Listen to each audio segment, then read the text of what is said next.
Olá, senhoras e senhores, sejam bem-vindos a mais uma aula. Essa é a nossa nona aula. Vamos falar um pouquinho mais a respeito de vetores. Dessa vez eu quero dar uma entrada aí nas operações com vetores, tá? Hoje nós vamos nos ater apenas àqueles de mesma direção. Então, sem mais delongas, vamos lá. Fazendo uma breve revisão a respeito do que são os vetores. Né? O vetor é aquela representação gráfica, né? Aquele negócio que parece uma setinha. Né?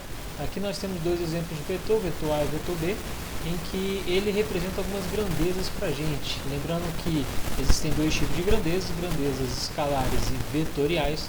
As grandezas escalares são aquelas perfeitamente definidas pelo seu módulo, né, pela sua unidade. Já as vetoriais a gente precisa, além do seu módulo, a gente precisa também da direção e o seu sentido. Então está aqui uma representação vetorial, tá? A gente escreve o azinho, né, com uma setinha em cima. Isso aqui representa o que é um vetor.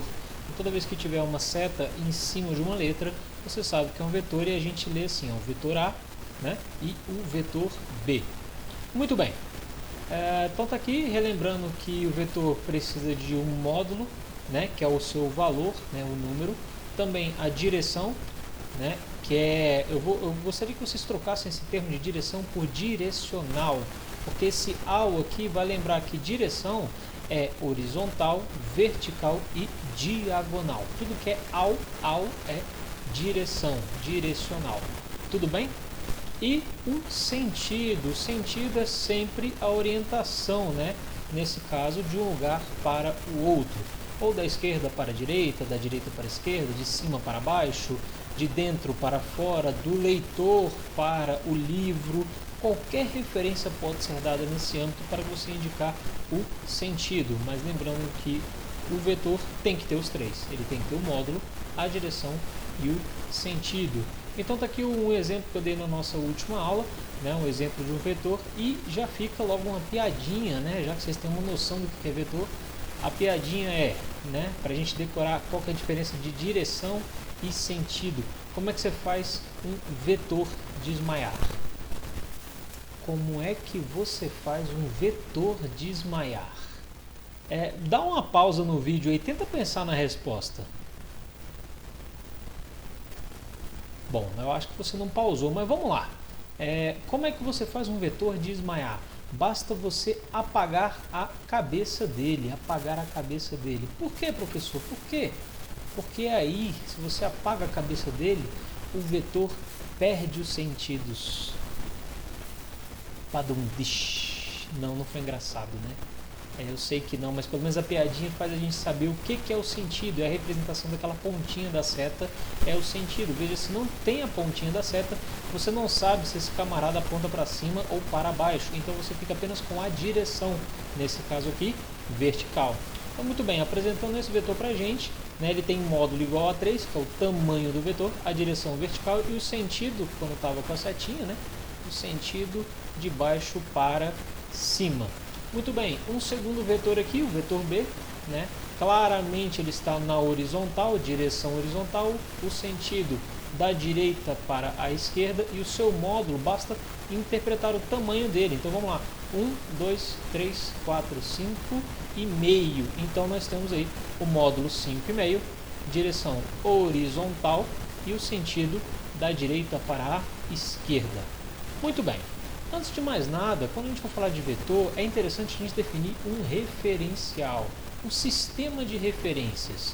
Porque esse sistema de referências vai dizer para a gente para que lado esse vetor aponta somente olhando para a sua letra, né? A letra que é representada, o vetor. Né? Então, esse referencial geralmente nós usamos o plano cartesiano, tá? O plano cartesiano lá do x e y, né? Então, quando você tem o plano cartesiano, para a direita é positivo, para a esquerda é negativo. Ou então no eixo das coordenadas, né? Para cima positivo, para baixo negativo. Geralmente a gente usa essas referências aqui.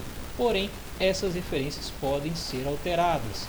Nós vamos estudar daqui a pouco movimento de queda livre, e no movimento de queda livre, por exemplo, o nosso movimento, né, quando a gente tem lá um paraquedista, por exemplo, Vou desenhar aqui um paraquedista.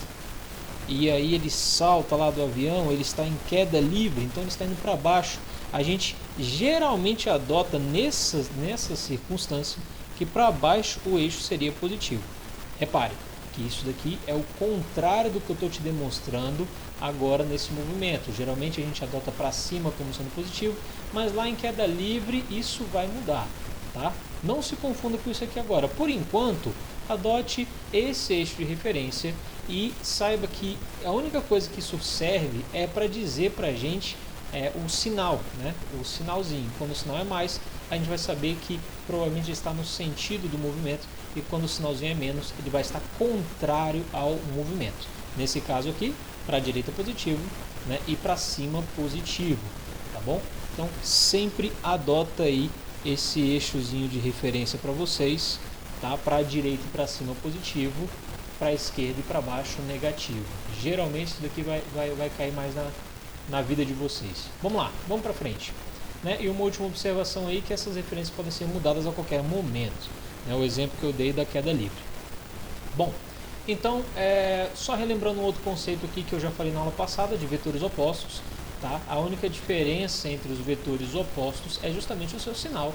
Né? Relembrando aqui, então, adotando aqui para cima positivo, então o vetor A ele é positivo, logo o vetor menos A, né, negativo, ele vai apontar no sentido contrário, tá bom? Então veja que o sinal apenas representa para onde que esse vetor está apontando.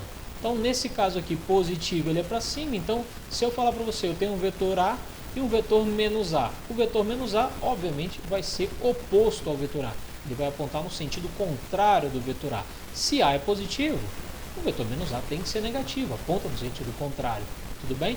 E eu acho que isso aqui já está quase ficando redundante. Bom, geralmente positivo a favor do movimento, negativo contrário ao movimento. Legal. Professor, por que você está falando de vetor para a gente? Até agora não faz sentido para mim essa setinha. Eu não entendo por que eu tenho que aprender essa setinha. Olha, essa setinha é importante para fazer algumas previsões, né? Principalmente no estudo de movimento, tá bom? A gente vai estudar, já entramos na cinemática e na dinâmica vai ser muito mais importante esse estudo aqui. Vou dar um exemplo para vocês. Isso daqui é um recorte de um livro, tá? Ele dá a seguinte situação para a gente. Nós temos lá o nosso avião, né? E esse avião ele pode ter 4 situações para melhorar ou atrapalhar a viagem dele, tá? As 4 situações quando o vento não tem vento, né? Nenhum aqui no céu. Então esse avião ele corta o céu com uma velocidade incrível. Nesse caso aqui ele diz que a velocidade do avião é de cerca de 400 km por hora. Tá bom? A gente sabe que aviões comerciais chegam em média de 850, 900 km por hora. Esse daqui é bem devagarinho, né? É um teco-teco. Mas vamos lá. Sabendo que ele anda a 400 km por hora, temos a condição de que não tem vento. Isso seria ótimo, né, para o avião. Mas tem uma condição ainda melhor, que é a condição favorável, que é quando o vento está na cauda, né? Ele sopra na cauda do avião. Então ele está empurrando, ajudando o avião nesse movimento.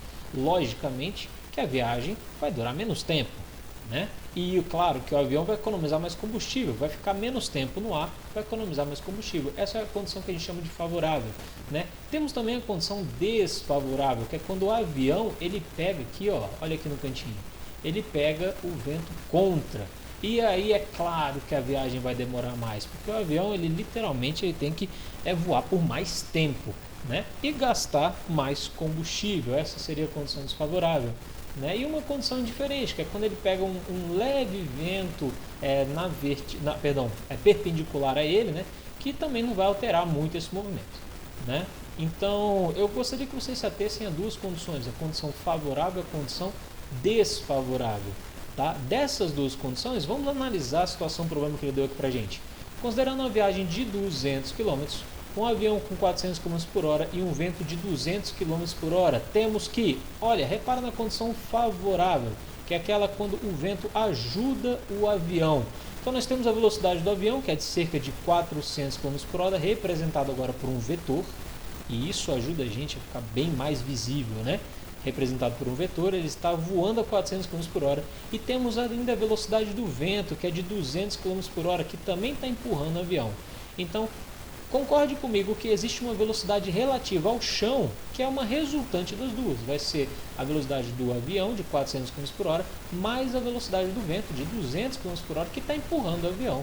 Então, é um somatório das duas velocidades, sendo que a velocidade resultante do avião, né, a velocidade dele com relação ao chão, é de cerca de 600 km por hora. Bom, e é claro que o tempo de viagem vai ser de apenas 20 minutos. Isso é que é condição favorável, né?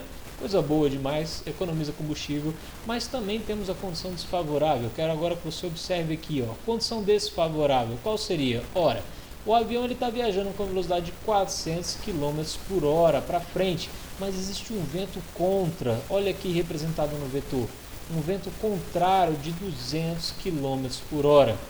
Logo, se eu fizer esse somatório dos dois, eu vejo que a velocidade relativa do avião com relação ao chão, né, a sua velocidade resultante vai ser de apenas 200 km por hora. Ora, ele vai 400 para frente, o vento empurra ele 200 para trás.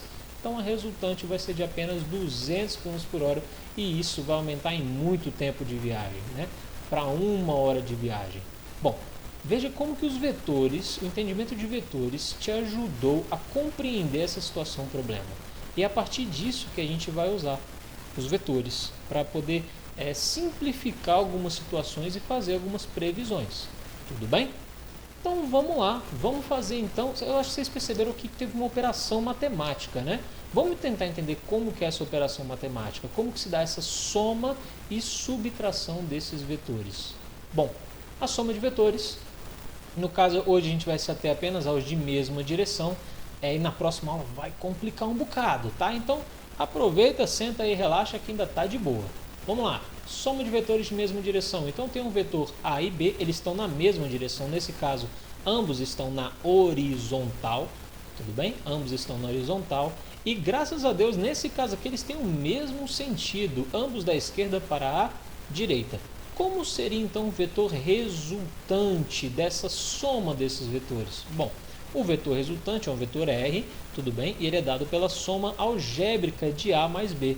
Como assim a soma algébrica? Se eu quiser determinar o módulo desse vetor R, quanto que ele vale? Ora, vamos lá. Digamos que o vetor A valha 2, né? 2 unidades. E o vetor B vale apenas 3 unidades. Então, né? Porque o B aqui é um pouquinho maior do que o A, né? Então nós temos que o vetor resultante vai ser a soma algébrica. Vai ser 2 mais 3. 2 mais 3. Ou seja, o meu vetor resultante tem um módulo de 5. Nenhum mistério aqui, né? Mesma direção, mesmo sentido, basta que eu some eles. Isso é para determinar algebricamente apenas o seu valor, o seu módulo. E como que significa geometricamente? Como é que eu sei que o vetor tem esse tamanhozão aqui? Ora, basta eu sobrepor os vetores. Então aqui, ó, vou sobrepor, vou deslocar o vetor A e deslocar o vetor B a fim de que eles coincidam. Está vendo que está exatamente o tamanho do vetor R? Então é assim que geometricamente eu consigo determinar qual que é o tamanho do vetor. Basta que eu some os dois. Coloque um atrás do outro. Simples assim. Muito bem, vejamos então a subtração de vetores. Como seria a subtração de vetores de mesma direção? Digamos que eu tenho o vetor A e o vetor B e eu quero subtrair eles. Como que eu faço para diminuir o B? O vetor resultante agora ele tem que ser dado pela soma de um número negativo.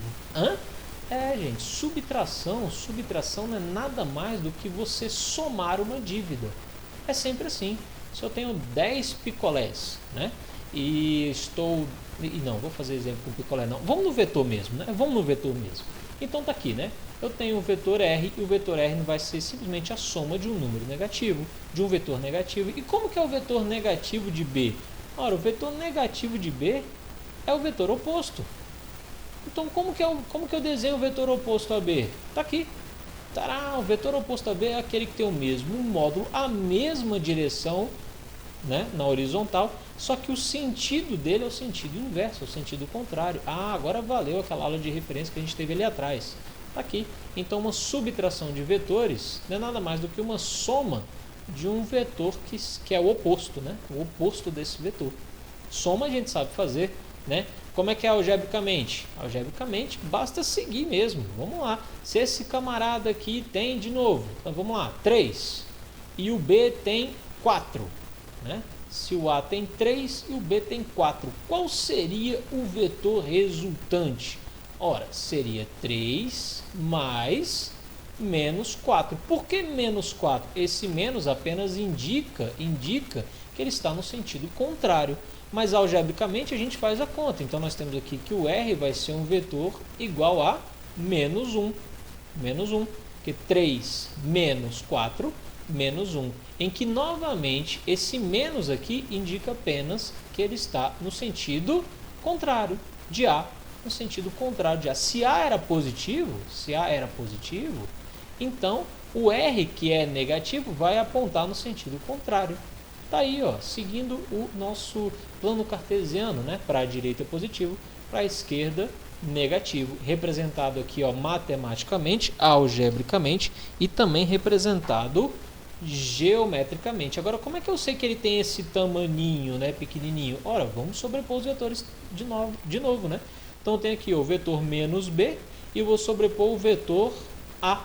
E quando eu faço a sobreposição dos dois, é como se essa parte aqui, uma anulasse a outra. Então, o meu vetor resultante vai ser apenas esse segmento menorzinho aqui, ó. Esse é o vetor resultante R. Tudo bem? Gente, faço subtração de vetores? Eu fiz na horizontal, agora vamos fazer na vertical, né? É a mesma coisa, soma na vertical. Então, como é que é a soma na vertical? Tanto algebricamente como geometricamente, basta que eu some os dois. Então tá aqui, ó, o vetor resultante vai ser a soma de A mais P. E aí, ó, vou sobrepor os dois e o módulo se soma. Então, se A vale 5 e B vale 10, então o vetor resultante vai valer 15. Simples assim, né? Opa, passou? Passou, vamos lá. E subtração, como que é a subtração de vetores? Mesma coisa, eu quero subtrair o B de A. Então, se A é positivo, eu vou colocar então B como sendo negativo. E o B negativo é aquele que aponta para o outro lado. Pronto, está aqui o meu B negativo. Então, meu vetor resultante vai ser a soma do número negativo. Para determinar o seu módulo geometricamente, basta que eu sobreponha os vetores. E aí eu tenho que o meu vetor R vai ser apenas a diferença entre os dois. Muito bem, mole, fácil, fácil. Galera, eu vou ficando por aqui. O nosso vídeo já tem aí 18 minutinhos quase. Não tá difícil, tá muito tranquilo. Somatório de vetores de mesma direção. Não tem o que complicar, tá bom? Tem alguns exercícios fáceis. Agora, se preparem que na próxima aula a gente vai ver somatório de qualquer direção. E aí vai entrar umas formulinhas, vai quebrar um pouquinho a cabeça. Então não deixe o exercício acumular, beleza? Muito obrigado, senhoras e senhores. Até a próxima.